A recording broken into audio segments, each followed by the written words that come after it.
Hello and welcome to the Your Deep Life podcast. With me today is Dr. Pearl Jarrett, a multi-award-winning disruptive changemaker who has devoted her life to impacting the world. She is the founder and CEO of the Jarrett Foundation and Veranda Connect Limited.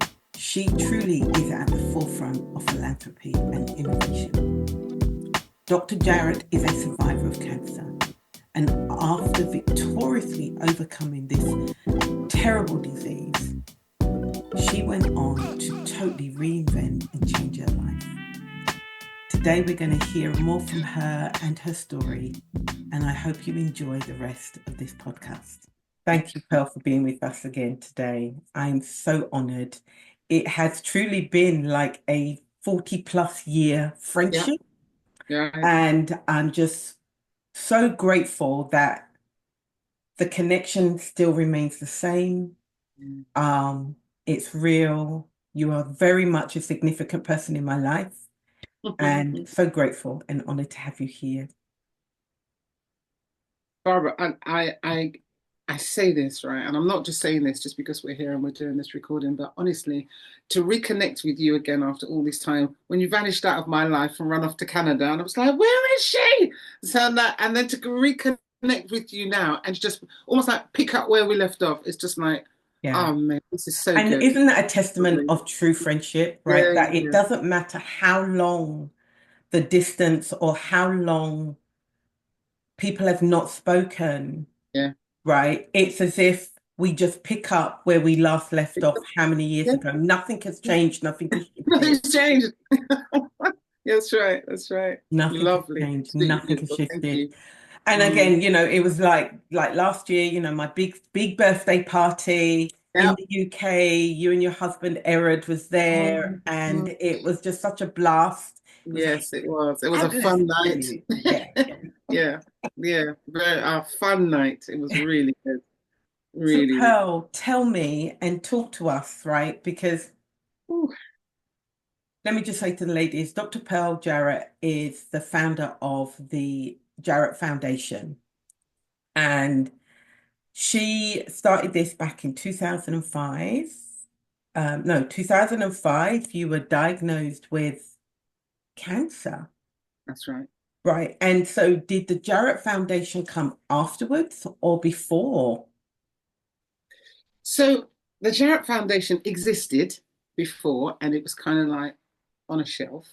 And it was one of those things like, yeah, I really must do this. I really must do this. And I'm going to do this one day. And then in 2005, that was a really a moment for me that changed everything. Mm. I thought to myself, well, when I beat this, because I knew I would, I knew I would. So I thought, when I beat this, I'm going to make some very serious changes.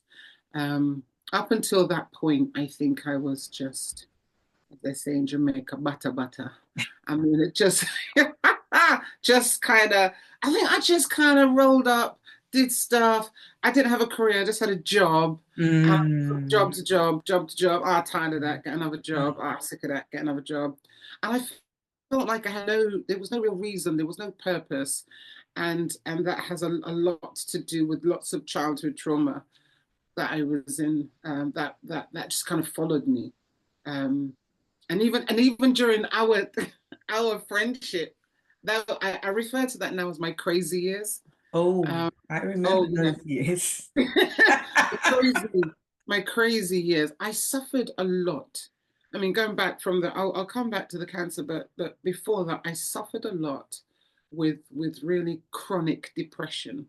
Wow. And I was in and out of depression a lot of the time, and it all sort of stemmed from very low self-esteem and all kinds of childhood trauma, and the bits that we were friends were sort of slotted in between the depression, the suicide attempts, and all that kind of stuff. So we were friends, but we were really friends. With how our friendship lasted was a miracle in itself. I had any friends at that point, because I really do refer to them as my crazy years. It's interesting you talk about that because it feels like you did that in silence. Yeah, I did. You suffered that in silence. And Mm, isn't that, you know, as women, we go through these traumatic periods in our lives and we have all these wonderful people around us. I was very much, mm, I mean, I lived around the corner, around the literally corner. around the corner and Mm, up the mm, road, right? mm, And you were going through this, but was not able to articulate what you were feeling and going mm. through Yeah, in a way that I could understand. And at the time, in my naivety and ignorance, so to speak, right, I was not seeing you as that because my perception of you was you've always got it together, you're always in control, you're always laughing and joking and happy. And yeah. you know, you had this And it comes. wonderful life, Yeah. Yeah, yeah. totally unaware that you were dealing with this in silence. Oh my gosh. Yeah, yeah, yeah. So people normally see me and they get this impression that everything is absolutely fine. They've always had that impression. I mean, even now, well, in fact, worse now, with the things that I'm accomplishing, but they still feel that, oh, Spells is fine. No need to check on her. She's fine. She's got it together. But even back then, I mean, I was really struggling because if we even go back, so you probably I'm sure I have never shared this with you because it's only in recent years I've started to talk about it. Somebody said that when you get hurt, and then take got stabbed into you, and then if you can touch it, it's a wound. But if you can touch it and it doesn't hurt anymore, it's just a scar. Mm, It's just a scar. So I've got scars. So I mm, can touch them and they don't hurt anymore. So mm, I'm happy to talk about them. mm. Whereas before they were just too painful to even talk about them. So you cover them up and you make it Yes, work as best you yes, can. yes. Because it's too painful to talk about it because they're still wounds. They're They're open still wounds. raw. They're still And they're raw. raw, and they're raw, Yes. and you cover them up with makeup, and you cover them up with clothes, and you cover them up with the smile, and you cover them up. But if you touch them just ever so slightly, ouch, it Mm, hurts. But mm, now they're scars, so I don't mm, care. I don't care now. mm, But when I was growing up, it all started. Uh, so I come from a family. My father was a pastor. My mother was the mother of the church. So we all mm, grew up. We were pastors' kids. We grew up in the church, and you would think then that we're okay because uh, you would think that there's no kind of trauma or anything like that because you're protected, mm. except for the fact that there was a deacon who lived next door to us and his wife died, and my mum used to cook for everyone. My mum used to cook just in case there was a famine. She would cook.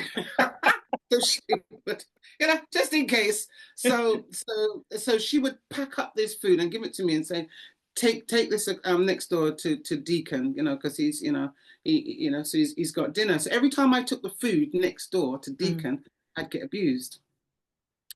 So I was 9 years old, and this went on for a few years. So this is the deacon in the church. Nobody would believe me. So who would I tell? mm, Um, and I'd probably just get beaten for lying on the deacon, and this kind of stuff. So I just didn't tell anybody.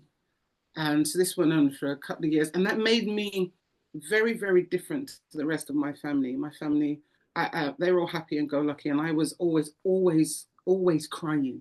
I remember my childhood. I was always, always crying, always sad, always very different to the rest of my family, always angry. Even you look at me funny, I'll be like, "What? What are you looking at?" I'm ready to fight you almost for no reason. And I think my family just didn't know what was wrong with me. So back then you just didn't ask the right questions, and you just didn't see or observe or anything. So as far as they were concerned, oh, she's just trouble. mm, She's just can't bother with her. mm, So I was very much kind of left out of everything and very much an afterthought, very much aware doing that. I suppose you can come if you want, if you have to. mm, mm, So even sort of growing up, I grew up with very, very low self-esteem, come to London, and then one trauma after the other. It was just like I was just attracting trauma. It just like it was looking for me. It kind of landed on me. And fast forward, and I became very into my sort of early 20s. I became very, very depressive. I suffered from chronic depression. So I would go into depression for very, very long bouts, Mm. like a year, Yeah. curtains drawn, barely even wanting to shower, just not going anywhere, and Mm. just as like I hate everything. I hate everything about me. I hate Mm. everything. Mm. And then you become like you come out of it, and I don't even know what would cause you to come out of it, but I come out of it, and then I'll be all right for 6 months, and then Mm. it'll go again. And this cycle just went on until it got deeper and deeper, and it spiraled, and Mm. then I became very, very suicidal. So I think even when you left, I think it was after you left, I had 4 suicide attempts. So I'm married to somebody who loves me, who would walk over hot coals for me. I've got 2 children, and yet still I'm talked off of London Bridge because Wow. it's just like Wow. I because the devil's telling you, just all the things that are wrong with you. Just jump. No, who's going to care? Nobody's going to miss you. Who's going to I literally couldn't, when I was, for years I suffered with suicide, and I couldn't see a train without wanting to jump in front of it. I couldn't go on and go up in a lift without some voices, jump, jump, jump, go to the edge, jump. Mm. And, oh, here's a knife. If I saw a knife, it was like, get the knife, slash your wrist. Oh, wait, oh, no, no, no, no, no, no, no, slash your throat. And I'd hear this one as well. No, no, no, don't do it yet. Wait till they're gone. You don't want to be found. All of that, all of that Wow. for years, for absolute years. And obviously, during this time, you've achieved there's been a relative degree of success or achievements in your life, right? Yeah, but I had to, in order to get to where I am today, I can't even begin to tell you just how many hurdles I had to overcome, because you have to overcome that one, and you have to overcome the low self-esteem, and you have to overcome that nobody expects anything from you, nothing. Everybody, my mum says to me she told me one day, she goes, you will end up in jail. So that's what they thought. They thought I'm the one. I will probably be the only one in my family. I'll be the one that will end up in jail.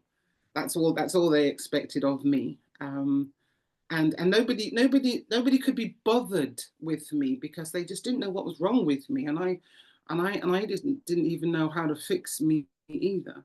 So it was a horrible, horrible time. Mm. What was going through your mind? What were you saying about yourself during that time? I absolutely hated everything about me. Everything about me. My whole life. Nothing. I couldn't see anything good. As I said, I had a husband who loved me. I couldn't even see that. I had 2 children. I had twin boys. I couldn't even see. I couldn't even see that that was a good thing. Or when you are suicidal, you literally just wake up in the morning. You just think, oh God, am I still here?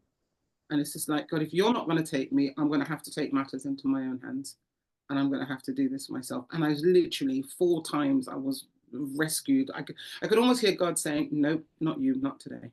Mm. Absolutely not. No, not Mm. you, not today. Not allowing it. Not allowing it. And then Mm. something would happen, and somebody would come in, or somebody would, and I'd be like, oh, crying out loud. Wow. I began to literally, the devil began to say to me, you are so rubbish. You are so terrible. You can't even kill yourself.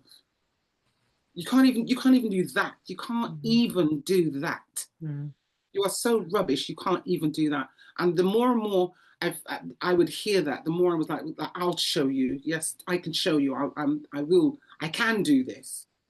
And God was like, don't listen. Do not listen. Do not listen. And in the end, I got delivered. It was Donnie McClurkin. Okay. So Okay. I was.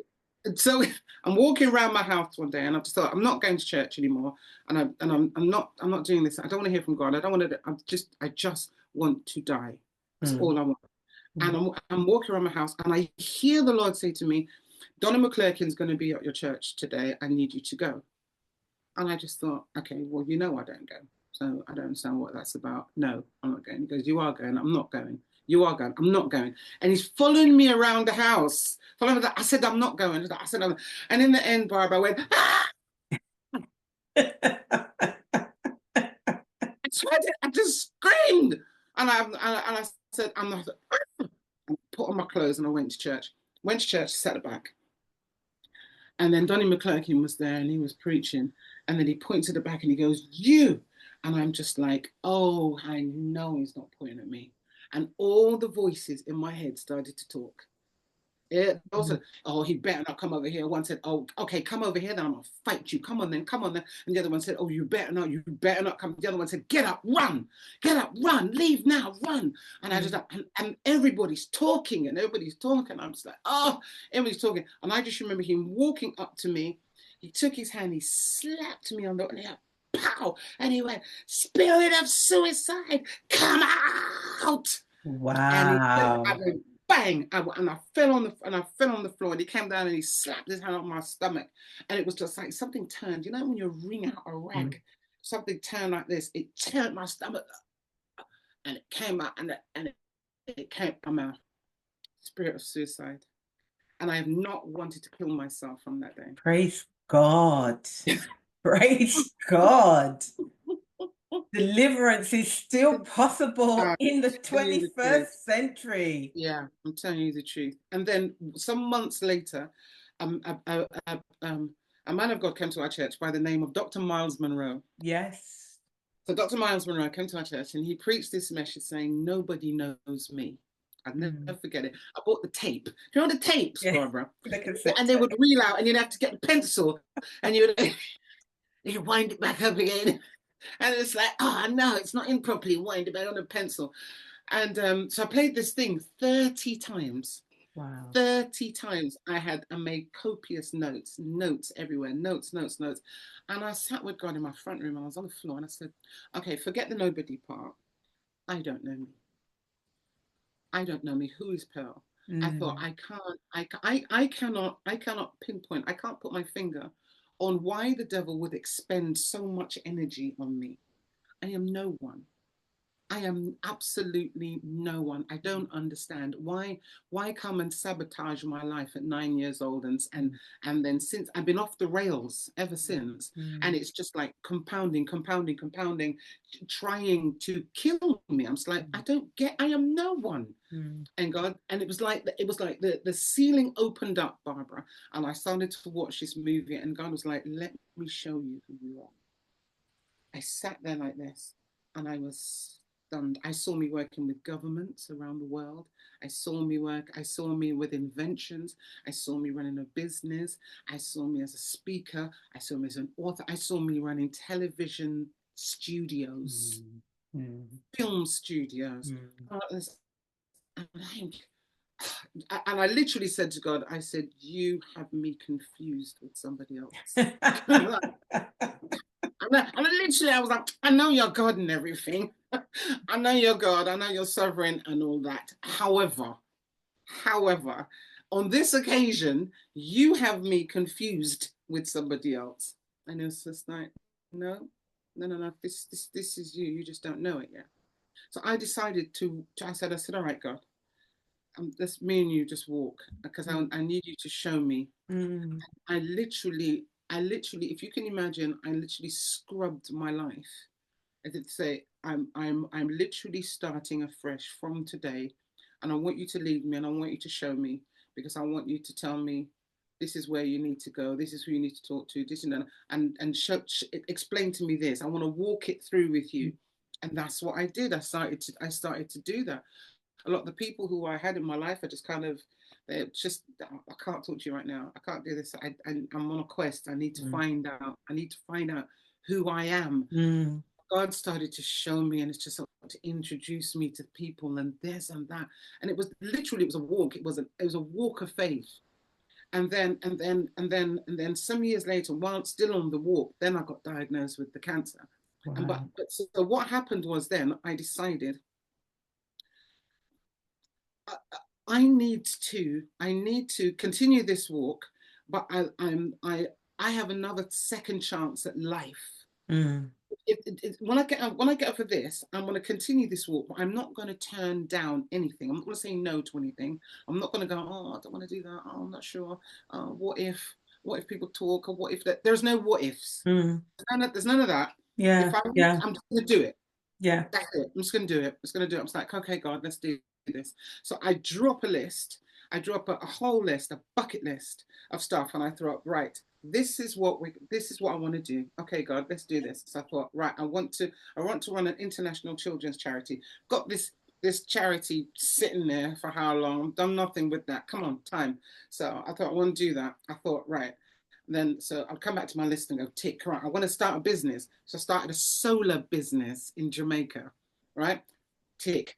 Right. I want to be a doctor. So I went to university, tick. All right. And I want to be an actress. But when I write actress, I thought, right. So I enrolled in drama school when I was 54. So I thought, I want to be an actress. Oh, when I was small, that's one of the things I wanted to do. My parents was like, get a proper job. Yeah. That's not a proper job. Get a proper job. So I thought, well, I'm big now. I can do what I want. So I thought, so I'm going to be an actress. So I went to drama school. I was there for 4 years. Came out, got an agent, and then I started to get booked. So I did movies and adverts, and commercials, and TV dramas. I was like, oh my God, this is so good. So now I'm literally just, God would just open up doors and just like, okay, well, Pearl, would like you to come and join us at, just so we can call on you to, to be, hear what you think. People now want to hear what I think, which I think is bizarre, but okay. So want to hear what you think. So number 10 is like, will you come, until we can come, when we have a round table. I'm like, how many people at this round table? Probably about 6. So they said, we sit you around the table and we tell you about policies that we're looking at and blah, blah, blah. And will you, represent the Black community in the UK and just give us your thoughts? I'm like,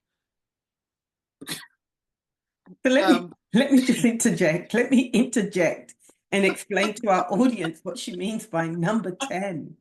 So number 10 Downing Street is the home of the Prime Minister of the UK.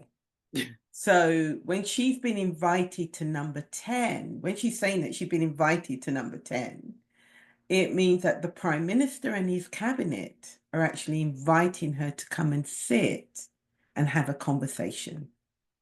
It's really one of the places, the primary seat of government in the UK, where the key decisions are made behind closed doors.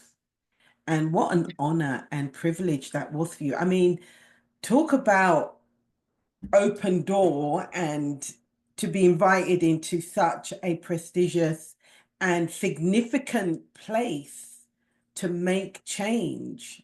How was that for you? I tell you, Bob, when I was going through, as I said, my sort of crazy years, all my depression and suicide and everything else, I literally now look back and refer to that as my crazy years. Nobody would want to hear anything I had to say. So no, nobody. Anything anytime I opened my mouth, somebody would roll their eyes or kiss their teeth or just like, it's very dismissive of me. Fast forward now, no, and then during the time when I said, okay, God, let's go on this journey and let me find out who is Pearl. I heard God say to me, I'm going to change your name. And I thought, you're going to change my name?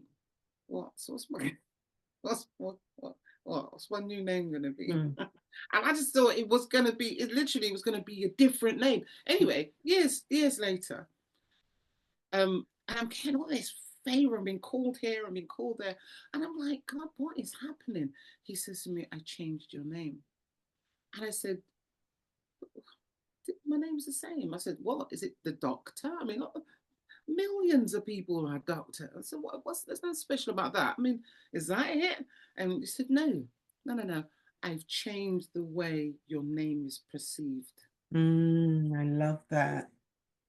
Where the days when people used to say Pearl Jarrett, people used to roll their eyes and whatever. No. And then I sat and I thought about it and I thought, I can't tell the last time somebody has done that to me. I can't tell, Barbara. I can't remember. These days, you say Dr. Pearl Jarrett, and they go, oh, Dr. Pearl Jarrett, oh, and I look at them. There's an excitement, and I look at them going, okay, you don't quite get it. You go, okay. And I realized I'm not doing this. This Mm. is God has decided to change the way my name is perceived. So when they hear my name, they automatically have this reaction that has nothing to do with me. Sometimes I sit in meetings and it's bizarre. And they'll ask me something and I'll say something very low key, very like, yeah, well, you could do this and you could do that. And they go, ah, ah, oh my days. Oh, and you'd think I'd come up with the cure for cancer. And I say to God, I said, you did that, didn't you? I know I didn't do that. You did that. What and I said to God, what okay, that what I said does not warrant that reaction. So what did they hear? You did from the time the words left my mouth to the time it hit there. What did you do? You did something in Yeah. the middle. I know you did. I know you did because it doesn't warrant that reaction. It just doesn't. So that's kind of cute, really, because I just think to myself, God, you've got my back, and you are doing this because you want to move me up further, and you want another, and you will open that door, and then you move me up, and I just feel like I'm just on this journey. Well, Mm. I'm not forcibly kicking down doors. I'm just going, okay, God, where are we going now? Where are we going?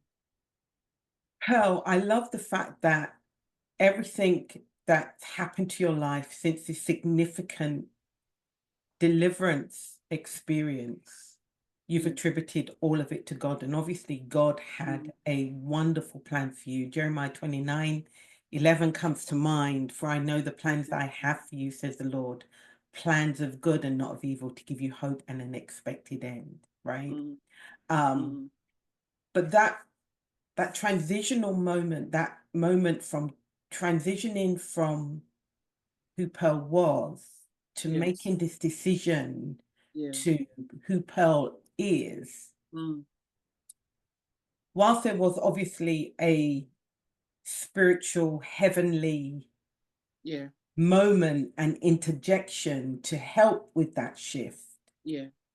what did you have to do personally? Because there are so many women who are going through Mm, this same kind of level of depression, the voices in their head yeah. that they're hearing themselves say about themselves and, Mm. that life isn't worth it, etc. What did you have to do, or what was the demand from God to you to work on that shift? Because there are some things we have to actually do ourselves, right? Exactly. 100%. So what 100%. is it you had to physically do? So I decided when the whole cancer thing happened, it's like a switch went off in my head when I decided I am no longer going to talk myself out of things, and I'm no longer going to allow other people to talk me out of things. Because I allow myself to be in the back. I allow myself to be average. I allow myself to be somebody who I'm not even supposed to be. So I need to just know that if it's in my head, Mm, if I can see it, I can do this. mm, I can do this. It's there for a reason. It's not me thinking, oh well, I can see myself doing that, but yeah, I'm delusional. No, again, that's you talking yourself out of something. It's in you. How did it get there? It was mm, put there, and the reason it's there is that I say to people all the time, okay, have you ever seen yourself doing something amazing? Absolutely, you have no way of knowing how you get there, but you just see it. I says, let me show you what happens. That is literally God coming one day and he does this. A little flash. And he gives you a flash. And you go, oh. And then you don't do anything with it. And he comes back and like a year later and he goes, and Mm, you see it again. The reason that happens is because now God is expecting you to get up and do something with what he showed you. Because it's there for a reason. He's put it there. And I've realized that I have every single thing I need to be incredibly successful already inside me. Mm. It's not out here. It's not out here. It's not out there. It's in here. So I tell people, it's like get a shovel and start digging and find out what is inside of you. What's in there? Dig and find it, because you go in there and you go, oh, I saw me writing a book. They said, well, guess what? You don't even need to know how to write a book now.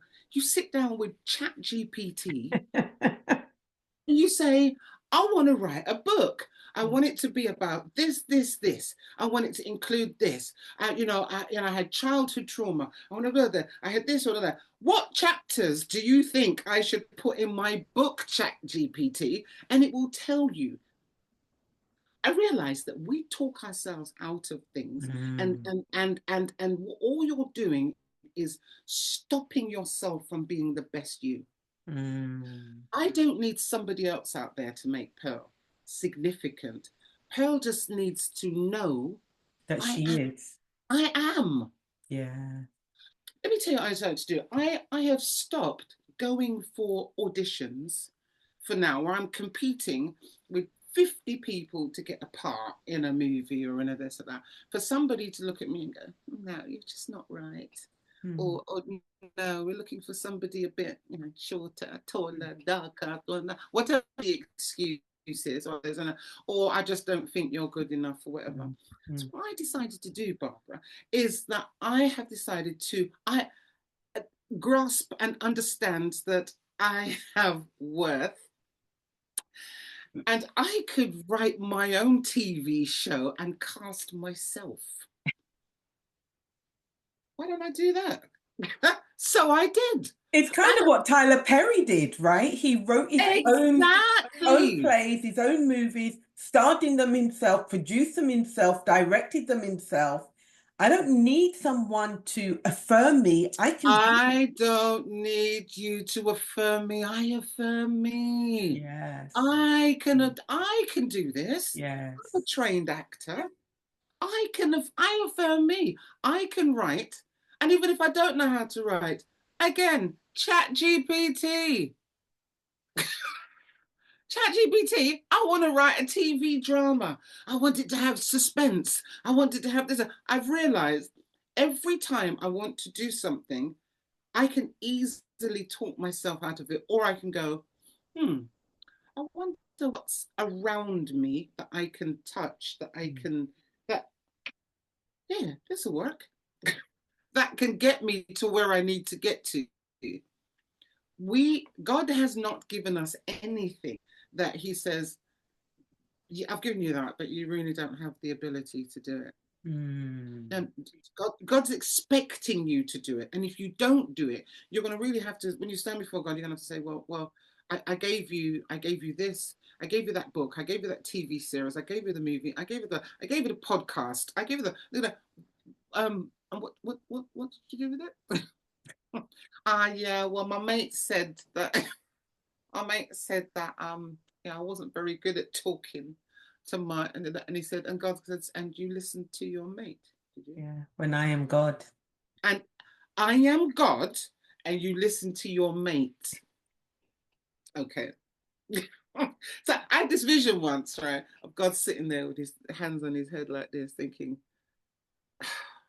how many times do I have to show you?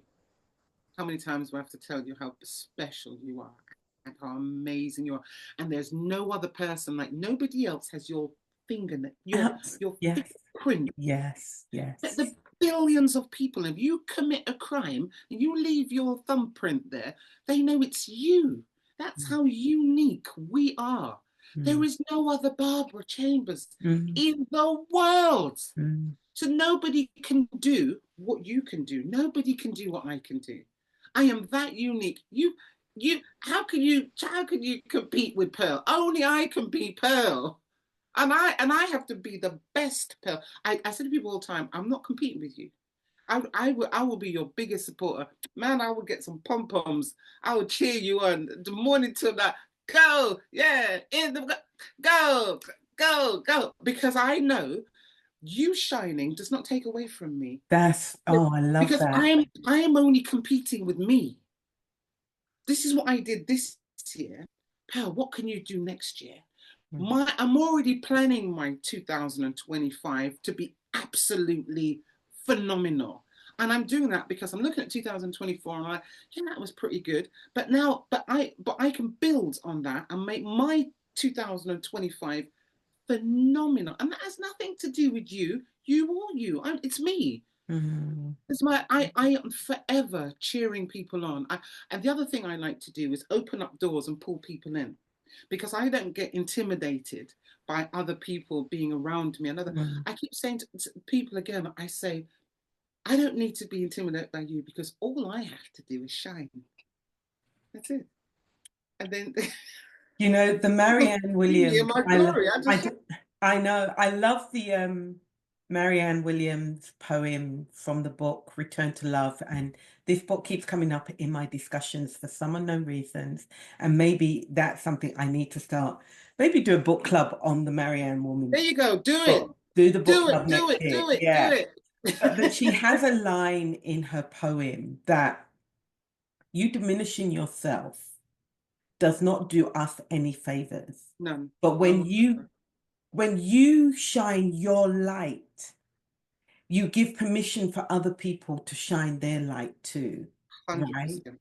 And it's not being afraid of shining your light because of who you are, but it's about truly embracing your uniqueness and embracing your significance of who God created you to be, so that as you shine your light, you're giving other people permission to shine their light too, because there is no competition.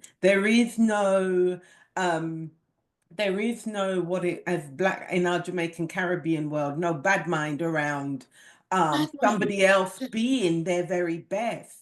But it's truly loving who you are and loving that and is the key. appreciate who others are in their own significance, right? And That's I the love how you absolute said key. that there is no competition and you want others to shine too. Yeah, yeah. And this is why I am forever supporting other people. Mm. And me being this actor in at 54, I'm 62 now. I have now got all of these women around me going, I want to do something. I'm 60.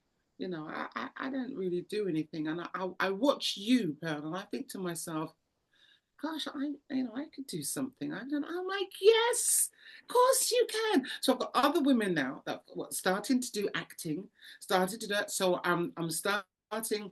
I'm starting the Gospel School for the Performing Arts. So actually, it's now started. So we're training up women to eat, or men, anybody, young, old. There's no age distinction, and you can come in, and if you want to be on stage, or we can put you in musical theatre, or we're starting to write now TV dramas. So if you want to be in a drama, you want to be on Netflix, if you want to be in a movie, we're getting, come on, do something. Do you want to, if you don't want to be on stage, do you want to work the cameras? Do you want to work the sound?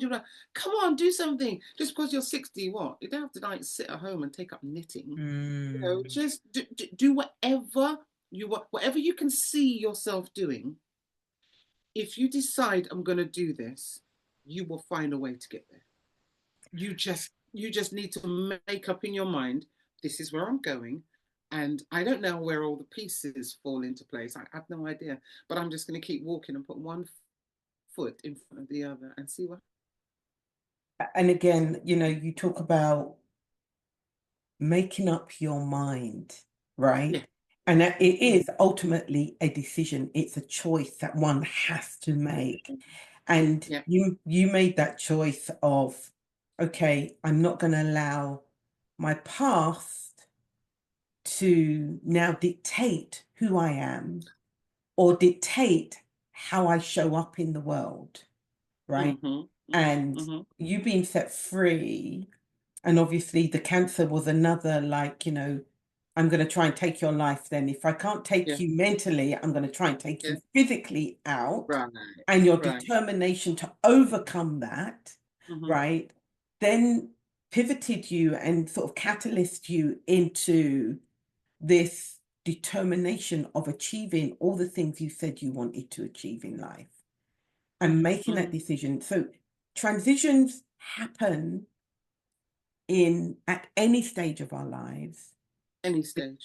But what do we do with that transition? The Yeah. unknown is unknown, but until you tap into it, you won't be aware of what is actually there and available to you. Correct. Right? I would say to your audience, Barbara, that you don't have to wait for a life-changing event like cancer. You don't have to wait and say, okay, when this happens, then I will. No, just listen to me, listen to other people. And Eric, my husband, always says, experience is the slowest teacher. It's the slowest teacher. You can just listen to this podcast and make a decision. You can just read somebody's book about their life's, 30 years and make a decision. Experience is the slowest teacher. So you can decide now, do you know what? I'm better than this. I am absolutely better than this. I can do more than I'm doing. I'm starting this business and it's bumping along the bottom. But I could connect with other people. I could partner. I could collaborate. I'm a big fan of collaboration because you've got an audience and I've got an audience. But if we collaborate, we've got double the reach. So it's you can say, well, this is mine, and I'm holding on to this. Yeah, but 100% of nothing is nothing. Yes. 100% of Nothing is always nothing. Yes, So absolutely. I can hook up with you, and I can hook up with you, and as long as we got people of the same mind, but I'm not trying to steal from you, and you're not trying to steal from me, we've got 3 times the reach. So it's about understanding that everything you need to move forward is somewhere at your fingertips. You just need to say, this is what I tell people to do. Go somewhere quiet. I like to sit near water. So that's why I like when I go to Jamaica or something like that, I go and sit by the beach and just hear the water just lapping on the beach. And you just sit there with a piece of paper and just let all those, the lottery balls, the lottery, when you see on the television and the balls are like this and they say, number 50, and it comes out of this. Just let all the lottery balls, just let them drop. Settle. Just let everything settle and just say, okay.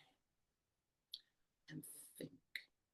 We do not get time to think because we're always going, always moving, always a meeting happening. We're running for a train. We've got to do this. Got to go to the shops before they close. And just stop and think. When you do that, you come up with the most amazing stuff because you allow yourself to now be creative. We are creative beings. Yes, we are. But we don't allow ourselves to be able to create because we're always doing. Stop doing. Stop. And stop. And just let it all settle and sit. And just see the water lapping or just whatever. Just go and sit in a park. And then you'll be amazed the ideas. When you feel you're stuck and then you'll just come up with a route. It's like almost like a door opens. And you could go that way. And you go, oh, never thought of that. You make a call and say, yeah, of course you can. Come on over. And and it's the most simplest thing, but people I find do not take time to just stop and be still. And be still. It's so powerful. Yeah. And then you can and the things that you're expecting, you're waiting for somebody to give you, you can find a way to create it for yourself and then own it.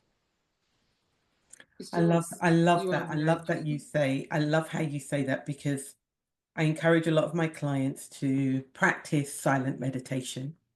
It's a way of silencing your thoughts and all the noise that's going on in your head and opening you up to hearing what Father God really wants to pour out and say to you, right? And all the answers are already, as you said, all the answers are already inside us. But if we took the time to just sit still and just silently shut down everything, all the noise. Yes. What we then hear within ourselves Mm, is the mm-hmm. whispers that have been there all along. All the time. But they were competing with Yes. Netflix and Disney and you know, yeah, got to go to Costco and they were competing. Now they're not competing. Nobody's competing. It's Mm, just like, and you can go, mm. try that. Try that one. Yeah. Yeah. Mm. So simple, but yet profound. I love this. I love the fact that you have found that place within yourself of Mm, creativity. mm, You have honed into your own inner power, that you have strengthened your resilience mm-hmm. and your ability to bounce back no matter what comes your way. Yeah. And you have this determined resolve that you are not going to leave this world empty. You're not No, I going to leave want this world full. You're going to full, empty yeah. out. You're not going to leave Yeah. this world full, but you're going to Everything empty needs to out come out. It needs to everything come out. Yeah. that God created you to be so Mm-hmm. that this world is left with a legacy Yes. of Pearl Jarrett Mm. and all that she is and all that she created for this world And to it's be funny you better. should say that, Barbara, because that is absolutely one of my things. I want to have a legacy. Mm, I don't want to be like, oh, she came, she was there for a bit and she died. mm, What is that? Don't know. It has to be. So she came and she did this. I'm like, what? And 50 years from now, people are like still going, wow, this university was built, the Dr. Pearl Jarrett University or whatever, or this, or this film studio, the Jarrett Studios, or something. But I've got a legacy that my children, my children's children, my children's children, gonna have my great grandmother built that. wow. I don't want it to be sort of you came, you survived, you struggled, and then you died. The devil is a liar. Absolutely. Pearl, what's next for you? What does 2025 hold for you? Movies. I wanna be shooting movies all around the world. I want to be training young people Mm, because we do a lot of mentoring for young people. I want to mentor them, and after that, I want to train them and then give them jobs. So we're now bringing on sponsors to be able to bankroll the vision to say, okay, we want to be able to put out like 15 movies next year or the next 5 years, and this is 10 different drama series on this mm, on that, and the first couple of ones can be filmed in Canada, and the next couple of ones will be filmed on location in America, and some of them are filmed here, yeah, I don't have anybody. And I said to somebody yesterday, I said, right, I'm building a global team so that we have this conglomerate run by Christian, and it seems like women are the theme. just the people that God keeps sending me, solid women. I was like, and I said, would it be funny if we just had, yeah, just women all over the world? And somebody said, yeah, wouldn't be surprised if you call me next week and tell me that you've signed another contract with somebody in another country. I said, yeah, it wouldn't surprise me either.